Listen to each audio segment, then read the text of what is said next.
सभी को trick centre की ओर से गुड इवनिंग। आज का क्वेश्चन कोड है TRNS 42वां कोड है। चलिए सवाल को बनाते हैं। पहला नंबर सवाल का आता है, एक कमरे के चार दीवारी पर कागज़ लगाने का खर्च 750 रुपया है। मतलब एक कमरा है, उस पर चार दीवारी पर कागज़ लगाना है, उसका खर्च 750 रुपया है। तो चार दीवारी का क्षेत्रफल पहले हम जानते हैं, 2 इंटू लंबाई जोड़ चौड़ाई गुना ऊंचाई, ये चार दीवारी का क्षेत्रफल हुआ। मतलब इस पर कागज़ यदि हम लगाएंगे ये 750 रुपया हमको लगेगा।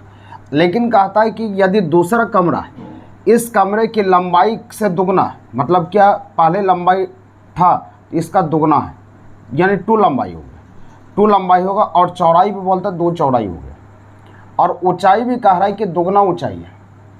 तब कहता है कि इसमें पैसा कितना लगेगा। तो कुछ नहीं करना, यदि हम 2 कॉमन ले लेते हैं तो 2 यहाँ 2 निकाल लिए, 2 पहले से 2 हो गया, और 2 यहाँ वाला तो 2 यह बाहर निकल गया। तो यहाँ लिख सकते हैं, यहाँ लंबाई जोड़ चौड़ाई इंटू ऊंचाई। तो आप देखिए कि इतना का वैल्यू 750 रुपया, इतना का वैल्यू 750 होगा। बस यहाँ 4 हो गया तो 4 गुना 750 कर लेते हैं, तो आपका आंसर 3000 होगा। यानी कि 3000 रुपया आपको लगेगा, यही आंसर हो जाएगा 3000। समझ में आ गया। चलिए आगे बढ़ते हैं, अगले नंबर सवाल पर आते हैं। सवाल नंबर 2 नंबर सवाल का आता है कि 25 मीटर लंबे तथा 15 मीटर चौड़े आयताकार पार्क में, 25 मीटर लंबा है और 15 मीटर चौड़ा आयताकार कोई पार्क है। फोटो पहले समझिए इसको। तो 25 मीटर लंबा है और 15 मीटर चौड़ा है। यहाँ पर कहता है इसके बीचों बीच 2 मीटर चौड़ी सड़क है, 2 मीटर इधर है, 2 मीटर इस तरफ है, 2 मीटर चौड़ी सड़क का, और शेष भाग में घास उगाई गई है। जो शेष पार्ट बचा हुआ है इसमें घास उगाई गई है। घास वाले भाग का क्षेत्रफल क्या होगा। यानी कि रास्ता को छोड़ दिए और जो घास उगा है उसका क्षेत्रफल क्या होगा, जो कलर किया उसका क्षेत्रफल क्या होगा। तो पहले पूरे एरिया का क्षेत्रफल क्या होगा, 25 गुना 15 कर लेंगे। इसमें से ये रास्ता को हम घटा लेते हैं और ये रास्ता को हम घटा लेते हैं। देखिए ये रास्ता की लंबाई हो गया 15 और चौड़ाई 2 हो गया। तो यहाँ पर हो जाएगा टोटल क्षेत्रफल 15 गुना 2 यानी 30, और इस रास्ता का 25 और 2 25 और 2 50 हो जाएगा, इसका क्षेत्रफल 50 हो। लेकिन ये बीच वाला एरिया 2 बार काउंट हो जाता है, एक बार इसको नापने में, एक बार इसको नापने में। इसका मतलब इस एरिया को हमको घटाना पड़ेगा। ये क्या बन जाएगा, वर्ग। 2 मीटर इधर, 2 मीटर इधर, 2 मीटर इधर, 2 मीटर, तो वर्ग का क्षेत्रफल इसमें घट जाएगा, 4 घट जाएगा। बस इसको हल करना है। 25 गुना 15 375 हो जाएगा। 375 में ये 50 में से ये 4 घट जाएगा, सॉरी 80 होगा ना, 80 में 4 घट के 76 हो गया। बस इसी को हल करेंगे। हल करने के बाद 299 आपका आंसर होगा, ये उत्तर होगा 299। चलिए आगे बढ़ेंगे। सवाल को 1-2 बार और देख लीजिएगा, समझ में आ जाएगा अच्छे से। सवाल में आते हैं 3 पर आइए। क्षेत्रमिति का सवाल है, क्षेत्रफल पर आधारित सवाल है, इसको बना सकते हैं। अगले सवाल पर आएंगे। सवाल नंबर 3 पर आइए। सवाल नंबर 3 यहाँ पर कहता है, 3 नंबर सवाल कहता है कि 38 मीटर लंबे तथा 32 मीटर चौड़े, 38 मीटर कोई लंबा है और 32 मीटर चौड़ा है। 38 मीटर लंबा हो गया, 32 मीटर चौड़ा हो गया। अब उसके बाद कहता है इसके अंदर चारों तरफ समान चौड़ाई का रास्ता बनाएगा। चारों तरफ समान चौड़ाई का रास्ता बनाए, चारों तरफ बन गया। तब कहता है, तब हमको बोला जाता है इस रास्ते का क्षेत्रफल 600 है। मतलब जो रास्ता ये बना है, ये जो कलर कर रहा है, इसका क्षेत्रफल 600 है, पूरा क्षेत्रफल 600 है। तो 600 रास्ते का क्षेत्रफल 600 है, यानी 600 हमको बनाना है। तो 600 बनाने के लिए सोचिए कि रास्ता का क्षेत्रफल कैसे निकलेगा। ये बड़ा क्षेत्रफल यानी 38 गुना 32, यानी बड़ा आयत का क्षेत्रफल में से ये छोटा आयत के क्षेत्रफल को हम घटा देंगे। तो यदि 600 मेरा पुर जाता है, मेरा आंसर होगा। इसको बनाने के लिए सोचिए कि अगर इधर x मीटर छूटेगा तो इधर भी x मीटर छूटेगा, तो 2x छूट जाएगा। तो 32 टोटल है, 32 में से 2x घट गया, तो ये आपका हो गया इसका लंबाई। अब यहाँ पर इसका हमको बताना है, तो इधर x छोटा, इधर भी x मान लिए, तो यहाँ पर 38 - 2x होगा। क्या ये होगा ना। अब यहाँ पर इसका क्षेत्रफल निकाल के इसमें घटा लेते हैं। घटाने के लिए आप क्या करेंगे, 38 - 2x, इसको मिटा लेते हैं थोड़ा। अब यहाँ पर हो जाएगा 32 - 2x इक्वल टू 600। इसको जो सेटिस्फाई करेगा, x का मान निकलेगा वही होगा। लेकिन x का मान निकालने में तकलीफ होगा, तो आपको क्या करना, ऑप्शन डाल देना है। ऑप्शन यहाँ पर है, पहला ऑप्शन है इसको गुना करके 32 गुना 38 करेंगे, 1216 हो जाएगा। 1216 में से आप इसको घटा लीजिए। ऑप्शन यहाँ पर पहला ऑप्शन है 3, 3 घटाएंगे तो 3 घटाने पर ये कभी नहीं 600 पूरेगा, यहाँ पर 3 दूना 6 हो जाएगा, गुना करने पर कभी नहीं पूरेगा, इसलिए हम 5 को, दूसरा ऑप्शन 5 को हटाते, 5 को लेते हैं। 38 गुना 5 गुना 10, 10 घट गया। 32 गुना 10, 32 माइनस 10, 10 घट गया। अगर 600 पुर गया इसको हल करने के बाद तो आंसर मेरा 5 होगा, अन्यथा गलत हो जाएगा। 1216 हो गया। 1216 में देखते हैं 38 में से 10 गया, तो 38 में से 10 गया 28। अब यहाँ पर 32 में से 10 गया 22। देखिए 8 दूना 16, 16 में 16 जाएगा, जीरो मेरा पूर्ण है, तो ये इसको घटाइएगा, 28 गुना 22 कीजिएगा, इसको हल कर लेंगे। 1216 यहाँ पर 616 हो जाएगा, 616 इसको घटा लेंगे, इक्वल टू 600 आ गया, इसलिए x का मान हो जाएगा 5, ये उत्तर हो जाएगा 5। अगर आपको तरीका पता है तो ऑप्शन डायरेक्ट आप चूज कर सकते हैं कि आंसर कौन होगा। सिर्फ आप क्या करेंगे, 32 गुना 38 कर देंगे, 1216 हो गया। 1216 में सोचिए कि आप क्या घटा सकते हो। पहला ऑप्शन है 3 3, 6 घटेगा तो 32, 38 में से 6 घटा लेते हैं, ये को 32 निकल जाएगा, और 32 में से 6 घटेगा तो 2 और 4 26 निकलेगा। ये दोनों का हल करेंगे, 6 दूना 12 होगा, यहाँ 6 पुराना है, ये ऑप्शन नहीं चलेगा। और दूसरा ऑप्शन चलते 5 5 5 10 घट जाएगा, 38 में 10 घटेगा, 28 पुर गया। अब यहाँ 32 में 10 घटेगा, 22 पुर गया। 8 दूना 16, 6 में से हो जाएगा 0, आंसर पुर जाएगा। आप आंसर मार सकते हैं 5, लेकिन आपको प्रैक्टिस होना चाहिए, आप कितना बनाते हो उस पर निर्भर कर। चलिए आगे बढ़ते हैं, अगले सवाल नंबर 4 पर आइए। 4 को समझिएगा। सवाल नंबर 4 नंबर सवाल कहता है कि 15 मीटर लंबे कमरे में 75 सेंटीमीटर चौड़ी दरी बिछाना है। 15 मीटर लंबा कमरा है, 75 सेंटीमीटर चौड़ी दरी बिछाना है। तो यहाँ पर सोचना है कि 15 मीटर लंबा कोई कमरा है, 15 मीटर लंबा कमरा है, 75 सेंटीमीटर दरी बिछाना है। अब दरी बिछाने के लिए यहाँ पर कहता है, बिछाने के लिए 50 रुपये प्रति वर्ग मीटर की दर से 6000 रुपया खर्च पड़ता है। तो हमको पूछा जा रहा है कि कमरे की चौड़ाई क्या हो। आप सोचिए कि जितना बड़ा कमरा होगा उतना बड़ा दरी होगा, यानी कमरा का क्षेत्रफल बराबर दरी का क्षेत्रफल। हमको कमरा में दरी बिछाना, तो जितना बड़ा कमरा फर्श का क्षेत्रफल हो जाएगा उतना दरी का क्षेत्रफल होगा। तो कमरा का क्षेत्रफल की लंबाई 15, चौड़ाई नहीं दिया, x मान लेते हैं, 15 गुना x हो गया, कोई दिक्कत नहीं। अब यहाँ दरी का क्षेत्रफल के लिए लंबाई गुना चौड़ाई चलेगा, तो लंबाई गुना चौड़ाई चलेगा, क्योंकि क्षेत्रफल मतलब लंबाई गुना चौड़ाई। तो यहाँ पर क्षेत्रफल 50 रुपये प्रति वर्ग मीटर, 75 सेंटीमीटर दरी बिछाना, तो 75 सेंटीमीटर ये दरी का क्षेत्रफल हो, सेंटीमीटर चौड़ी दरी बिछाना है। ये सेंटीमीटर में, ये मीटर में है, इसको मीटर में कन्वर्ट करने के लिए 100 से डिवाइड कर लिए। अब यहाँ पर कहता है 6000 रुपया पर 6000 रुपया पर 50 रुपया प्रति वर्ग मीटर की दर से। आपको याद रखना है कि टोटल वैल्यू में से जितना टोटल वैल्यू पड़ा और प्रति वर्ग मीटर से भाग देते हैं तो वो लंबाई मिल जाएगा हमको। ये चौड़ाई दे दिया है, तो लंबाई के लिए 6000 और यहाँ पर 75 रुपया है कि हाँ 75 रुपया 50 रुपया है, तो 50 रुपया प्रति वर्ग मीटर है। 50 से आप डिवाइड कर लोगे, 50 से डिवाइड करने के बाद ये लंबाई मिल गया, चौड़ाई मिल गया, x का मान निकालना है, बस इसी को हल करना है। हल करने के बाद ये 0 0 कट जाएगा, ये 120 बार में कटेगा, 25 या 75, 50 के 100 गया, ये 30 बार में कट जाएगा। अब 30 या 90, अब यहाँ 15 गुना x बराबर 90, x बराबर हो गया 6, इसलिए आपका आंसर हो जाएगा, इसकी लंबाई कितना होगा 6, उत्तर हो जाएगा 6। चलिए आगे बढ़ते हैं, सवाल नंबर 5 पर आते हैं। 5 को समझिए, सवाल नंबर 5 को बनाते हैं। सवाल नंबर 5 यहां पर कहता है, 5 नंबर सवाल यहां पर कहता है, एक श्यामपट्ट की लंबाई उसकी चौड़ाई से 8 सेंटीमीटर अधिक है। लंबाई चौड़ाई से 8 सेंटीमीटर अधिक है, यानी चौड़ाई x मान लेते हैं तो लंबाई x + 8 होता है। तो इसका क्षेत्रफल क्या होगा, x + 8 लंबाई गुना चौड़ाई इंटू x हो जाएगा। अब उसके बाद कहता है कि यदि इसकी लंबाई में 7 सेंटीमीटर वृद्धि कर दिए, यानी लंबाई x + 8 था, अब लंबाई x + 7 जोड़ लेते हैं, 8 में से 7 जोड़ेंगे, ये हो जाएगा x + 15। और चौड़ाई में कहता है 4 सेंटीमीटर की कमी कर लीजिए, यानी x था तो 4 घटा लीजिए, तो क्षेत्रफल अपरिवर्तित रहता है, मतलब क्षेत्रफल वही रहता है। तो यानी क्षेत्रफल, इसका क्षेत्रफल क्या बराबर हो जाता है, x + 15 लंबाई गुना चौड़ाई x - 4। तब हमको कहता है यहाँ पर, तो श्यामपट्ट की लंबाई क्या होगी। तो लंबाई क्या होगी, लंबाई आपको बताना है कि लंबाई वट, बस इसको हल करना है, हल करके आपका आंसर निकल जाएगा। हल करने के लिए कर देते हैं, इसको x² लिख सकते हैं, यहाँ पर 8x हो गया, इक्वल टू यहाँ पर गुना करते हैं, ये x² बन गया। अब यहाँ पर हो जाएगा 15x फिर गुना करते हैं -4x -60। अब देखिए ये दोनों कैंसिल हो गए, कैंसिल होने के बाद यहाँ पर लिख सकते हैं 8x बराबर 15 में से 4 जाएगा 11x -60, इधर लाइएगा तो -3x होगा बराबर -60, ये 0 0 खत्म हो गया, तो x बराबर कितना होगा 20, इसलिए आपका आंसर हो जाएगा 20। ये उत्तर ऑप्शन भी डाल सकते हैं, आपकी इच्छा जो कार्य कर सकते हैं, आपका आंसर हो जाएगा 20।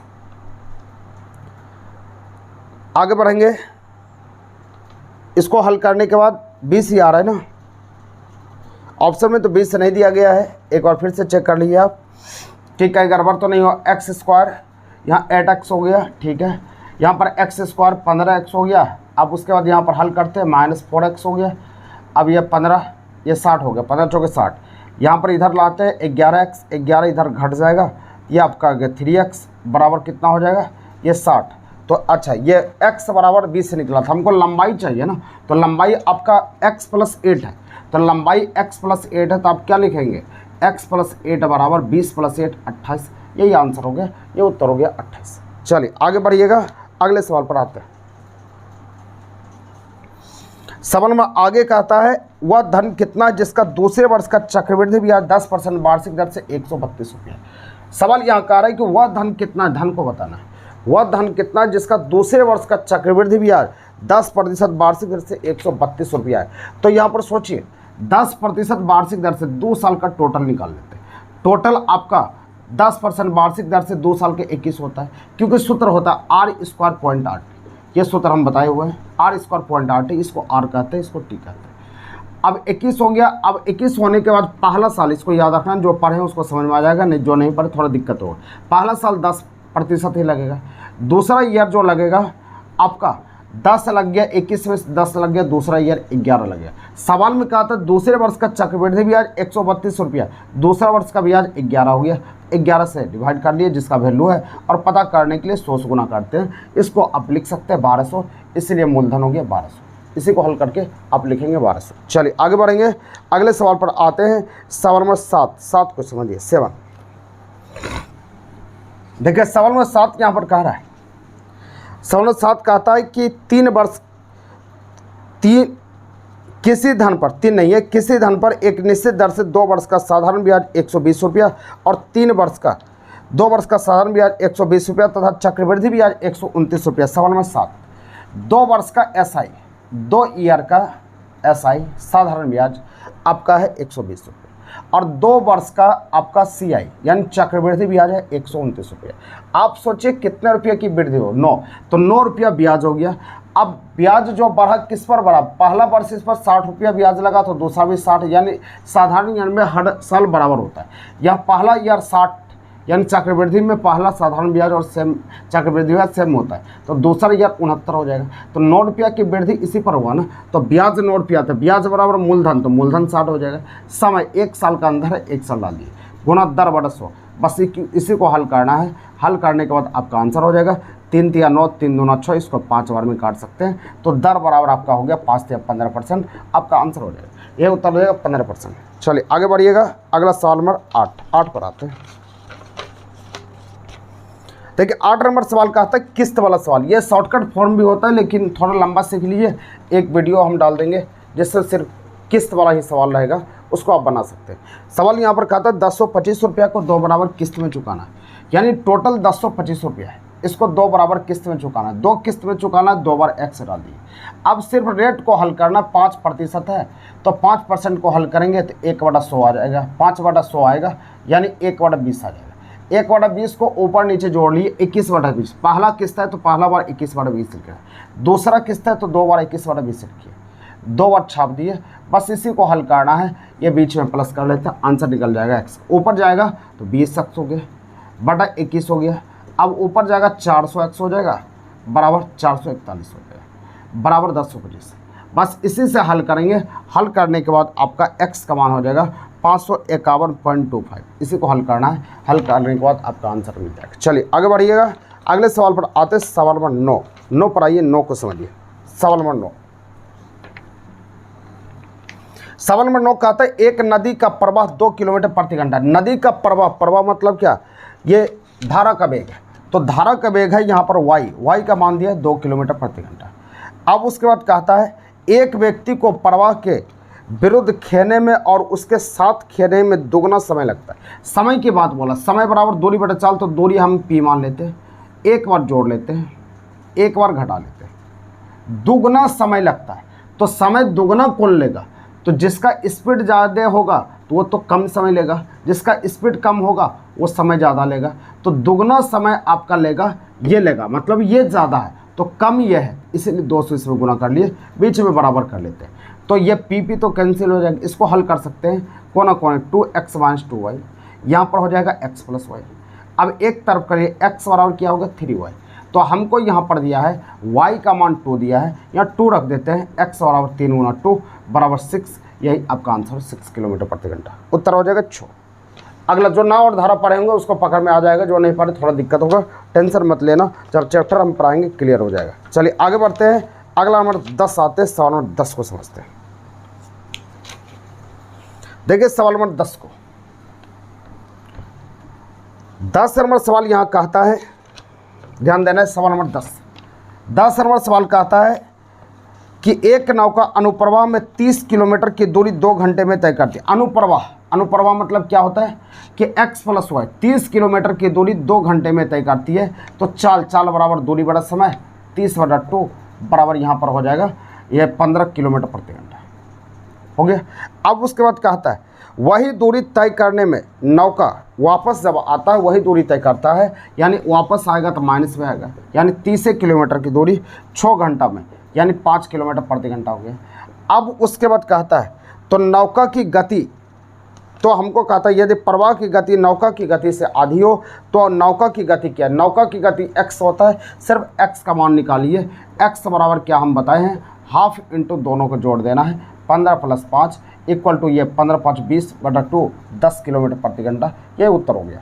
दुगनी है या तिगनी हमको क्या मतलब है, मेरा आंसर निकल गया, x का मान निकालना है, आंसर हो जाएगा। आगे बढ़ेंगे, अगला सवाल है एक किसी काम को 10 दिन में, बी उसी काम को 15 दिन में, दोनों मिलकर उस काम को कितना दिन में? मिलकर जब रहेगा गुना बटा जोड़ होगा तो 10 × 15 बटा ये 25 कर लेते हैं, इसी को हल करेंगे, आंसर होगा। दोनों मिलकर जैसे रहेगा इसका सूत्र होता है गुना बटा जोड़, ये क्लास में हम बताए हैं, गुना बटा जोड़, बस हल करना है, आपका आंसर बन जाएगा। चलिए आगे बढ़ेंगे, अगला सवाल उसी प्रकार से आपका बन जाएगा 12 नंबर। ये 15 और 20 हो गया, तो ये भी बना सकते हो उसी तरह, गुना बटा जोड़ आपका आंसर हो जाएगा। अगला सवाल पर आएंगे, सवाल नंबर 13 पर आइए, 13 को समझिए। सवाल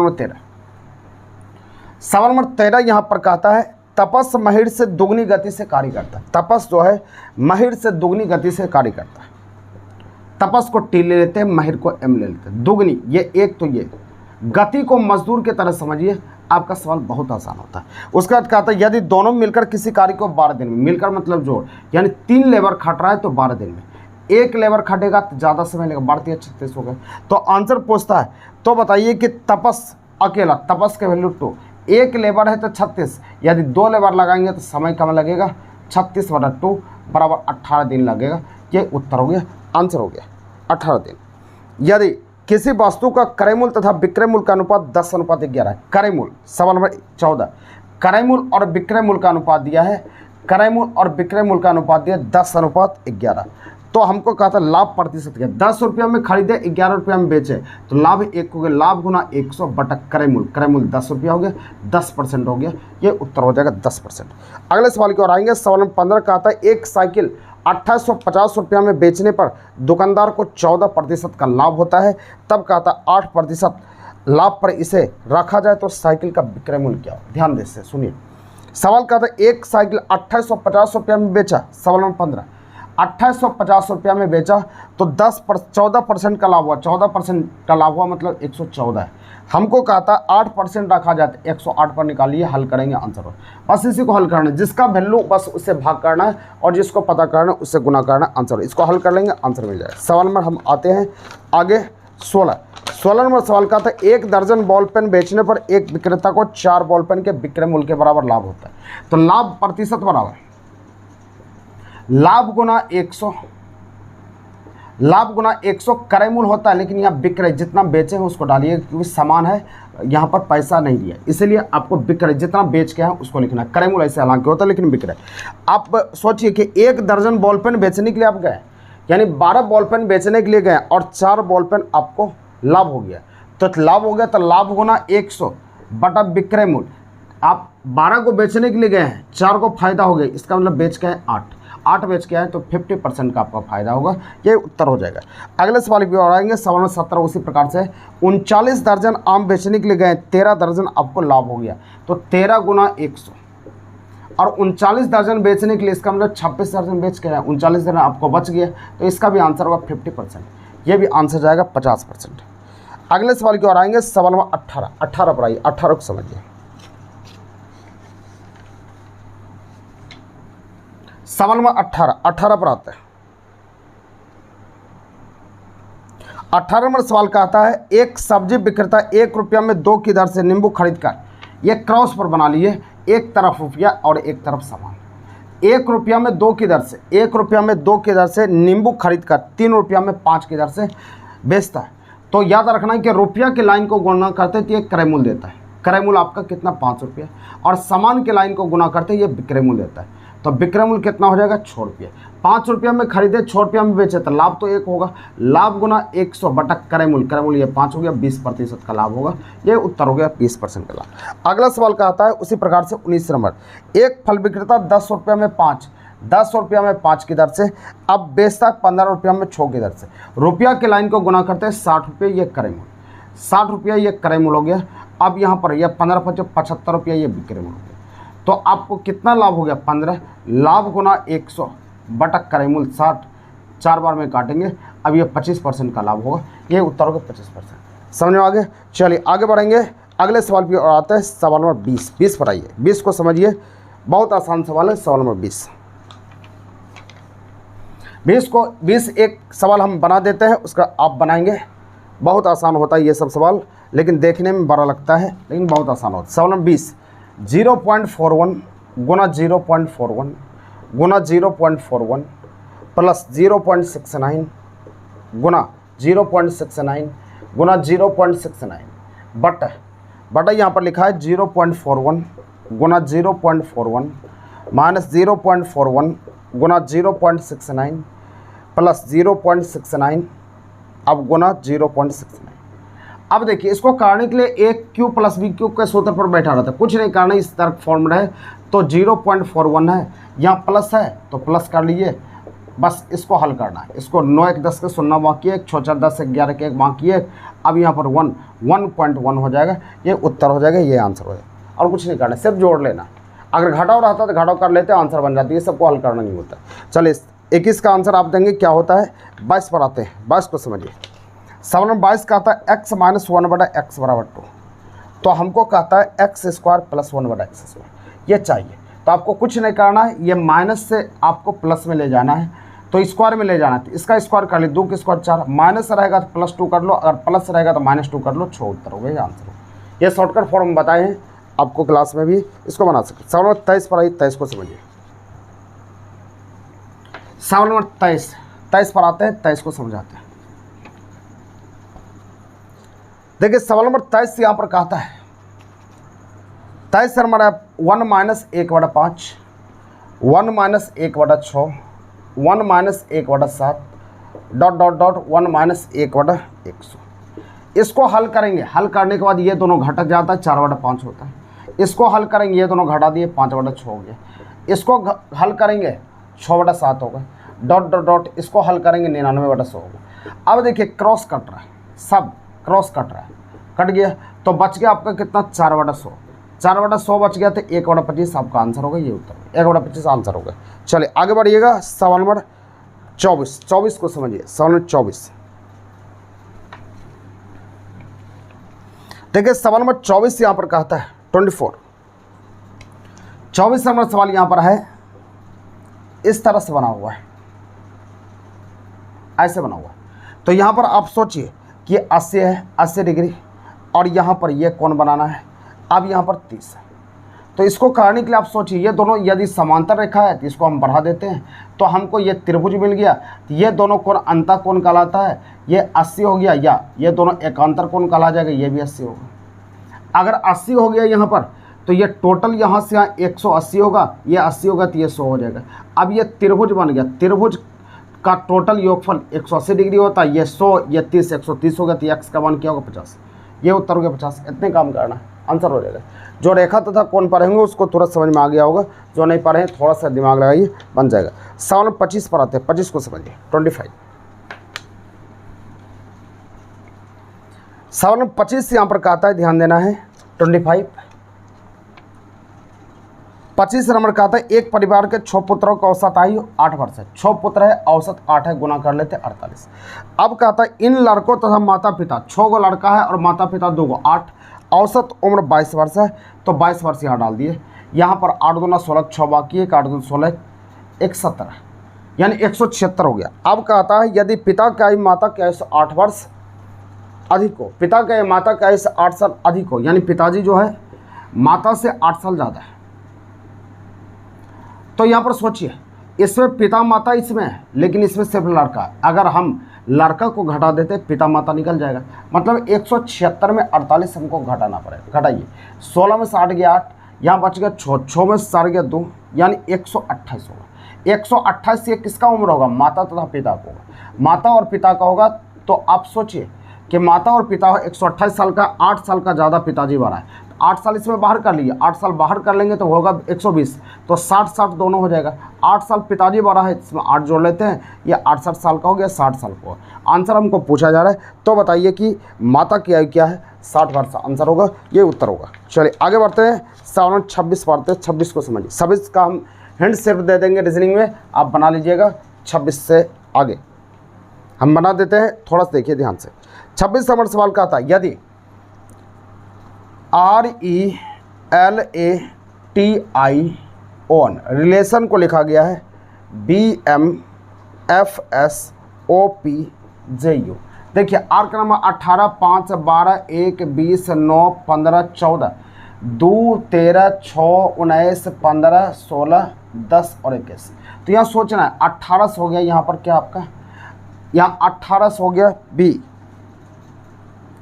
अच्छा, यहाँ पर देखना है कि RE रिलेशन को BMFSOPJU लिखा गया। सोचना है कि आपको क्या किया गया है। तो इधर से देखते हैं 18 से 2 लिखा गया, तो 18 से 2 तो ये बहुत बड़ा अंतर है। अब पीछे से हम देखते हैं कि पीछे में भी कुछ हो रहा है क्या, तो पीछे में तो कुछ नहीं हो रहा है, ये तो बैठ नहीं रहा है, इसमें कहीं कुछ गड़बड़ तो नहीं किया गया है, ये बैठ नहीं रहा है, ये आगे से नहीं किया गया है। थोड़ा सा ध्यान दीजिएगा, इसमें थोड़ा सा इसमें गड़बड़ क्या किया गया है, ये 3 को उल्टा दिया। देखिए ध्यान सुनिए, ये 3 को हम ले लिए,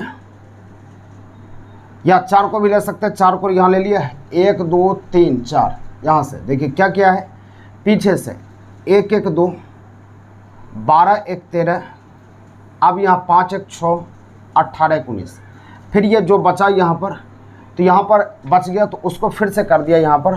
देखिए यहाँ पर 14, तो 14 उस तरह से 14 1 15 15, यानी 3 को ले लिया है, 3 को उल्टाया है, 3 को यहाँ लेने के बाद उसका फिर आगे लिख दिया है। उसी प्रकार से आपको लिखना है यहाँ पर रिलेशन, तो आपको लिखना BMFSOPJU।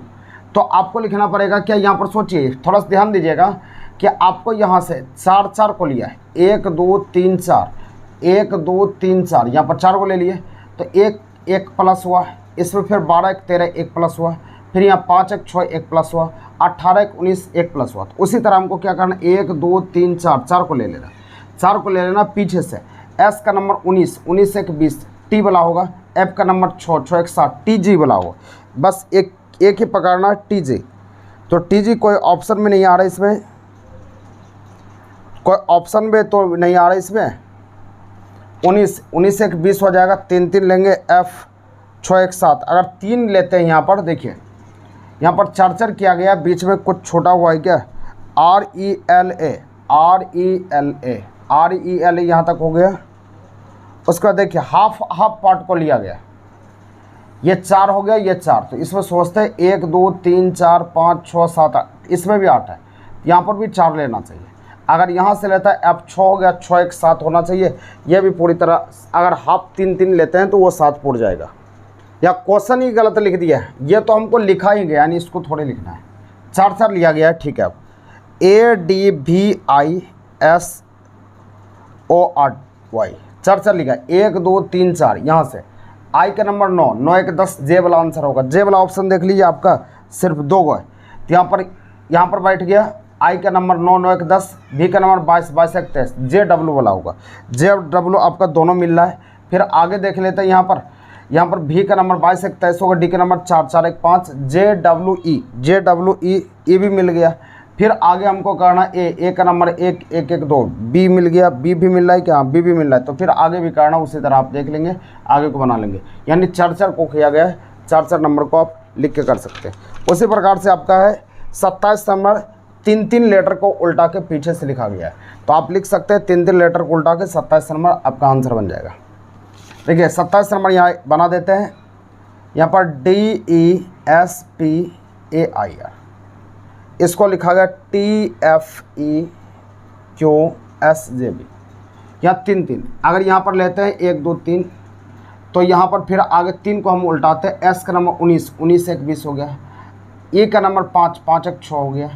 अब उसका डी का नंबर 4 4 1 5 हो गया। 3 प्लस किया गया है। फिर आगे भी आप कर सकते हो, उसी प्रकार से आप बढ़ा सकते हैं। ये बन जाएगा 28 नंबर आपका। ये तो सीधा है, बहुत आसान है। SPARK, इसको लिखा है TQBSL। 1 1 प्लस 19 1 20, 16 1 17, 1 1 2, 18 1 19, 1 1 प्लस किया गया, इसको कर लेंगे। 29 भी बन जाएगा।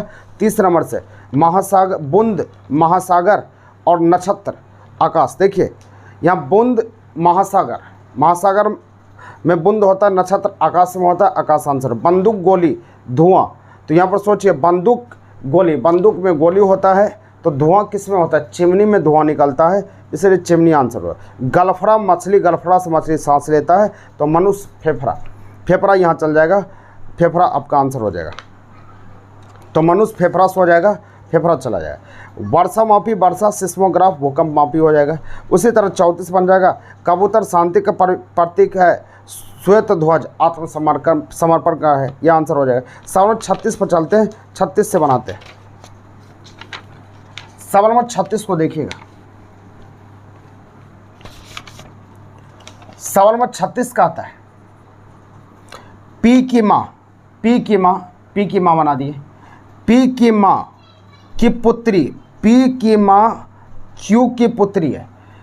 यहाँ पर सवाल को ध्यान से समझेंगे, समझ के फोटो बना लेंगे तो आपका आंसर बन जाएगा। सवाल का था पी की माँ, तो पी की माँ हो गया। क्यू की पुत्री है, तो क्यू की पुत्री है। पी की माँ जो है क्यू की पुत्री है, ठीक है, क्यू की पुत्री डाल ले। पी की चाची, तो पी की चाची कौन होगा, पी की चाची इसके पिताजी बनाना पड़ेगा। पिताजी मतलब क्या, इसका हस्बैंड होगा। हस्बैंड का जो होगा यहाँ पर भाई, वही चाचा होगा। चाचा का जो वाइफ होगा वही चाची हो। पी की चाची आर है, तो चाची आर हो गया, यहाँ पर आर हो जाएगा। अब उसके बाद कहता है पी की चाची आर है और क्यू बहन है एस की, क्यू बहन है एस की, एस की बहन हो जाएगा क्यू। तो यहाँ पर आपको कहता है, तो बताइए कि एस का आर से क्या संबंध है। एस यहाँ पर है, एस का आर से क्या संबंध है। आर से चलिए एस तक पहुँचे, इसका यह कौन हो जाएगा। यहाँ पर आपका पति, पति का या भाई, पति के भाई को क्या बोलेगा, देवर। देवर की वाइफ है, तो देवर की वाइफ एक तरह के बहन कहलाएगा। बहन का ये क्या है, माँ है या पिताजी पता नहीं चला। अगर माँ होगा तो ये फिर मौसी कहला जाएगी, लेकिन यहाँ पर ये पता ही नहीं क्या है। अगर पिताजी होगा तो ये पिताजी की बहन फुआ कहला जाएगी। यहाँ पर गड़बड़ है, इसका रिलेशन नहीं पता है, इसलिए आंकड़े अधूरा हो जाएगा, आंसर हो जाएगा। सवाल 37 आंकड़े अधूरा हो जाएगा। 36 का 37 नंबर, ए का पिता बी का दामाद है। ए का पिता, ए का पिता बना लेते हैं। ए का पिता बी का दामाद है, तो बी का दामाद बनने के लिए इसको क्या करना पड़ेगा, पहले बेटी होगा, बेटी का इससे शादी होगा, तो बी का दामाद हो गया। अब उसके बाद फिर कहता है पी का बी से, और उसके बाद सी जो कि ए की बहन है, सी जो कि ए की बहन है, ए की बहन सी हो गया, ये माइनस में चला जाएगा। अब उसके बाद आगे कहा जा रहा है सी जो कि ए की बहन है, पी की पुत्री, सी जो कि ए की बहन है, ए की बहन हो गया, पी की पुत्री है, तो पी की पुत्री है, तो पी की पुत्री। तो बताइए आप पी कहाँ पर हो सकता है, पी यहाँ पर भी हो सकता है और पी यहाँ पर भी हो सकता है पिताजी भी हो सकता है माँ भी हो सकता है। ये दोनों गारंटी नहीं कहाँ पर होगा, इस कारण से इसका भी आंसर हो जाएगा आंकड़े अधूरा है, आंसर हो जाएगा आंकड़े अधूरा। समझ में आ गया। चलिए आगे बढ़ते हैं, सवाल में 38 पढ़ते हैं। 38 को समझिए, 38 38 नंबर सवाल यहाँ पर कहता है, 38 नंबर सवाल कहता है रीना ने अंजलि से कहा, रीता ने अंजलि से कहा, रीता कोई आदमी है, अंजलि से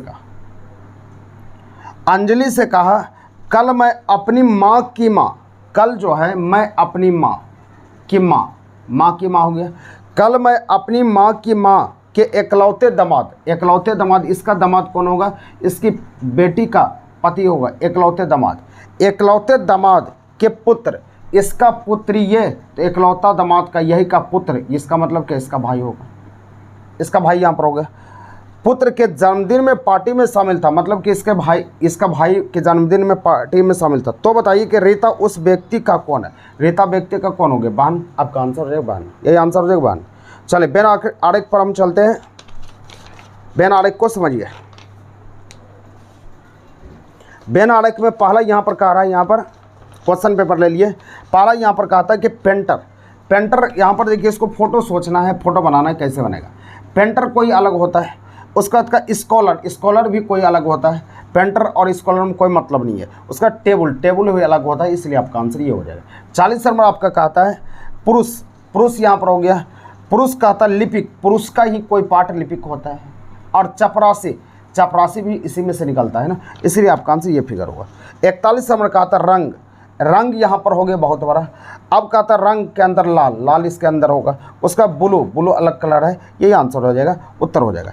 अगला सवाल आपका कहता है यहाँ पर 42 नंबर कहता है शरीर, तो शरीर यहाँ पर हो गया शरीर। अब शरीर, उसके बाद शरीर हाथ, शरीर के अंदर में हाथ होता है। अब उसका कहते हैं उंगली, और उसके बाद उंगली भी इसके अंदर में होता है, इसलिए ये फिगर बनेगा। अगला खनिज आपका हो गया, ये पूरा खनिज हो गया। खनिज के अंदर में तांबा एक खनिज है, और लकड़ी खनिज नहीं है, ये फिगर बन जाएगा। उसके बाद सवाल नंबर 44 नंबर सवाल का आता है किताब ये हो गया। किताब के अंदर में पृष्ठ होता है, पृष्ठ के अंदर में पैराग्राफ होता है, ये आंसर होगा। सवाल नंबर 45 नंबर ये कह रहा है, ध्यान देना, 45 नंबर यहाँ कहता है तैराक ये हो गया। बढ़ई, तैराक और बढ़ई में कोई मतलब नहीं, और गायक भी अलग है, ये फिगर बन जाएगा। सवाल नंबर 46 नंबर यह बोल रहा है कि यहाँ पर कहता तांबा हो गया।